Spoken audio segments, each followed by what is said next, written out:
बिना खरपतवार खेती का प्राकृतिक आविष्कार। ये हमारा पिछला वीडियो हमने बनाया था, लेकिन उसके बाद श्री राजेंद्र जी भट्ट, गोखले और मिलिंद काळे, इन लोगों ने कुछ उसके बारे में सवाल पूछे।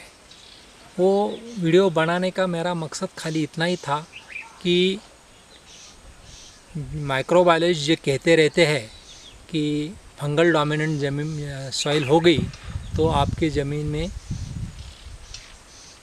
खरपतवार कम आएंगे, तो उसका प्रैक्टिकल अनुभव मैंने देखा और वो खाली बताने के लिए मैंने वो वीडियो बनाया था उसका। लेकिन असल में हमारे खेती में उसका क्या प्रयोजन रहेगा, उसका किस तरह का हम उसका यूज़ कर सकते हैं, ये मैंने उस समय सोचा नहीं था। लेकिन उसमें कुछ कमियां हैं ये मेरे को लग रहा था। राजेंद्र भट्ट जी वगैरह लोगों ने जब पूछा तो उसका प्रैक्टिकल एप्लीकेशन क्या है ये बताने के लिए और एक वीडियो बनाने की ज़रूरत मुझे महसूस हो गई। फुकाओका जी की डू नथिंग मेथड से फार्मिंग करता हूँ। उन्होंने जो कुछ बताया है उस मेथड पे चल के मैं कुदरत को समझना चाहता हूँ, समझने का प्रयास कर रहा हूँ। कुदरती खेती और हेल्थ ये मेरे पैशन रही है, इसलिए मैं इस बारे में हमेशा प्रैक्टिकल काम करता रहता हूँ और उसमें के बारे में जो भी कुछ लिखा गया है वो पढ़ने का प्रयास करता हूँ। मैं इस विषय में सर्वज्ञानी हूँ ऐसा मेरा बिल्कुल ही दावा नहीं। मैं एक विद्यार्थी हूँ, इस राह पे चल के नेचर को समझने का प्रयास कर रहा हूँ। तो मैं भी जो भी बता रहा हूँ वो सब सही हो ऐसी कोई बात नहीं है, गलत भी हो सकता है, लेकिन वो दोनों का मेल बैठा के कुछ सबको सहायता हो इस बारे में बताने के लिए मैं प्रयास करता रहता हूँ। इस जगह, इस साइड पे और उस साइड पे दोनों जगह बहुत बड़े बड़े पेड़ है।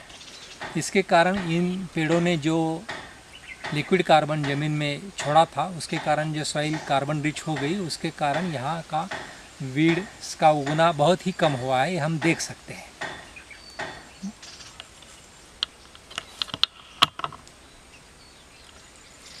उसी समय इस बाजू में,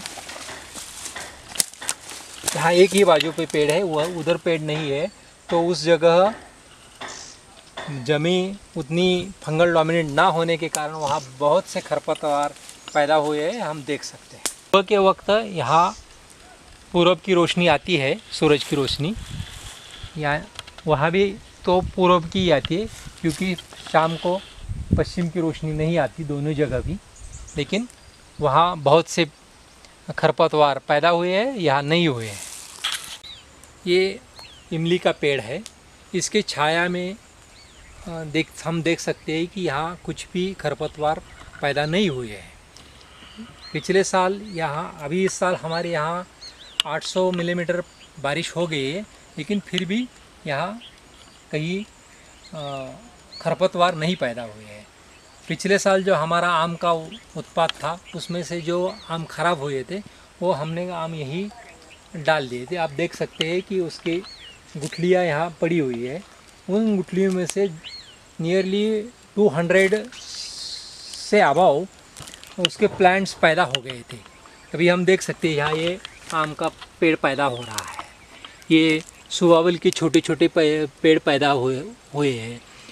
और लेकिन उस समय यहाँ बिल्कुल भी खरपतवार नहीं है।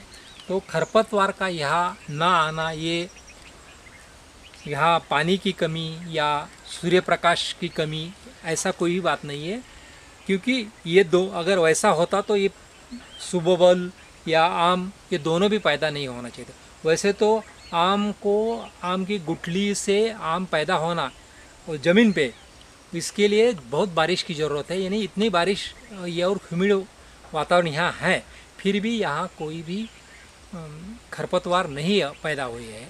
ये वही बता रहे हैं कि जब सॉइल हमारी फंगल डोमिनेंट हो जाती है तब उसमें खरपतवार की ज़रूरत नहीं, इसलिए खरपतवार वहाँ पैदा नहीं होती। खरपतवार के बीज यहाँ रहेंगे, लेकिन ये सॉइल फंगल डोमिनेंट है, इसलिए यहाँ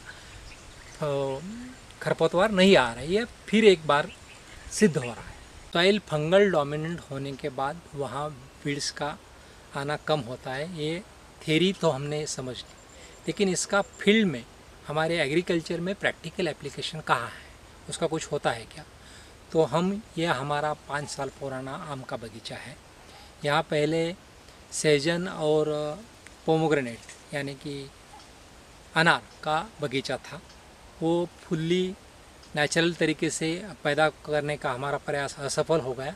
उसके बाद हमने जेसीबी से उसमें ट्रेंच ले ली और ट्रेंच में ही वो अनार और सेजन को जो भी पेड़ थे वो ज़मीन में गाड़ दिए, ज़मीन में उसमें डाल दिए।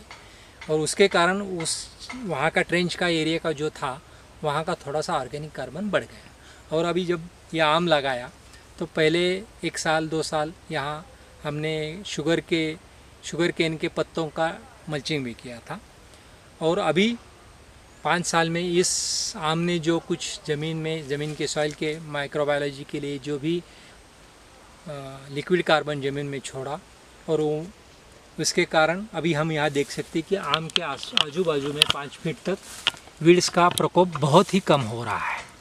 ये ज़मीन सॉइल फंगल डोमिनेंट होने के कारण वहाँ वीड्स कम हो रहे हैं। यहाँ सूर्य प्रकाश की कमी ऐसा कुछ बात नहीं है। ये नॉर्थ साउथ होने के कारण लाइंस यहाँ दोनों बाजू से सूर्य प्रकाश दिन में मिलता रहता है, फिर भी यहाँ वीड्स का प्रकोप कम हो रहा है। यह हम देख सकते हैं, ये इसका प्रैक्टिकल उदाहरण है। उसी समय ये बीच वाला जो हमारा एरिया है, यहाँ उतना ऑर्गेनिक कार्बन वहाँ का ज़मीन का नहीं बढ़ा, इसी कारण यहाँ खरपतवार का बहुत ही प्रकोप ज़्यादा हम देख सकते हैं। उसी समय वहाँ बहुत ही कम आ रहे हैं। यह हमारा सीताफल का बगीचा है। इसकी उम्र भी 4 साल हो गई है। यहाँ पहले 10 साल अंगूर का बगीचा था, बाद में 5 साल अनार का बगीचा था। जब अंगूर था तभी से हम इसको 0 टिलेज पे और विदाउट वीडिंग चल रहा है हमारा प्रैक्टिस। और जो भी अंगूर के उसके पत्ते थे, उसके कटिंग्स के जो प्रूनिंग्स के कुछ भाग मटेरियल था, वो सब वही जो हमारा उसका लाइन है यहाँ, इसको यहाँ हम डालते रहते थे। इसके कारण वहाँ का ऑर्गेनिक कार्बन थोड़ा सा ज़्यादा बढ़ गया है। जो अंगूर था वो हमने ज़मीन से कट किया, उसका जो रूट सिस्टम था वो वही वैसा ही रह गया।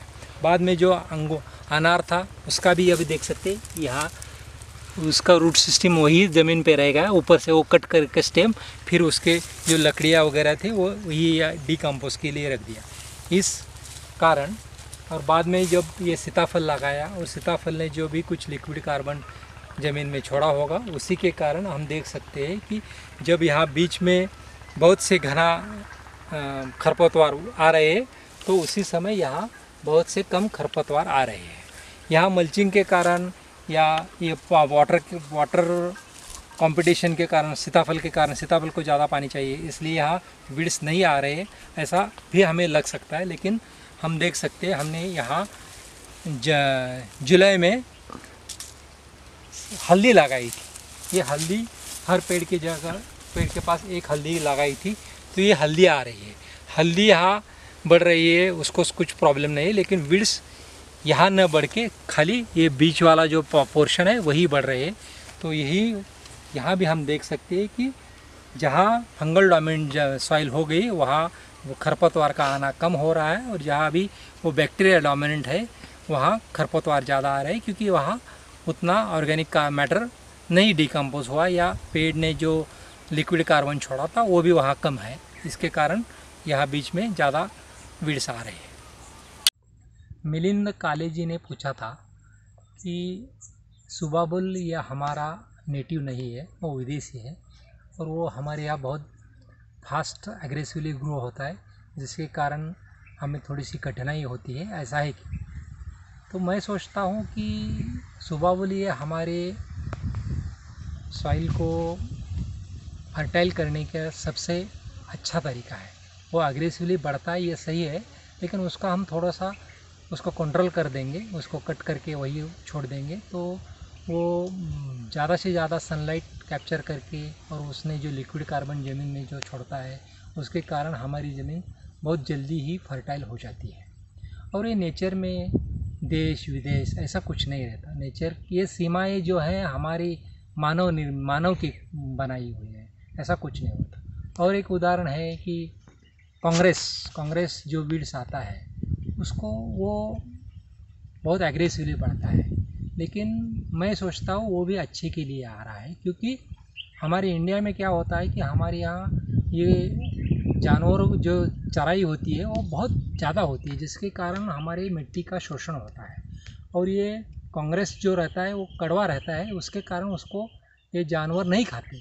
उसी के कारण वहाँ कुछ तो ऑर्गेनिक मैटर रिसाइकल होता है, और इसीलिए ये कुदरत ने खुद बनाया हुआ एक सिस्टम है कि वहाँ कांग्रेस भी आ रहा है। लेकिन हमारी समझ कुछ सीमा से बंदी रहती है, इसलिए हम ऐसा सोचते हैं कि ये विदेशी है ये है, लेकिन नेचर जो भी करता है वो सृष्टि के सृजन के लिए ही करता है। गोखले जी ने पूछा था कि इस जंगल मॉडल में जो आप बता रहे हैं कि सॉइल फंगल डोमिनेंट होने के कारण या वीड्स नहीं आ रहे हैं, लेकिन उसका प्रैक्टिकल उसका क्या यूज़ होगा, कर सकते हैं हम। तो यहाँ पहले अंगूर का बगीचा था, वो 7 साल पहले हमने यहाँ से कट कर दिया। अभी इसके पिछले 7 साल में यहाँ पानी भी नहीं है, लेकिन जब अंगूर था तो हमारे होम कंजम्पशन के लिए हमने यहाँ हल्दी लगाई थी।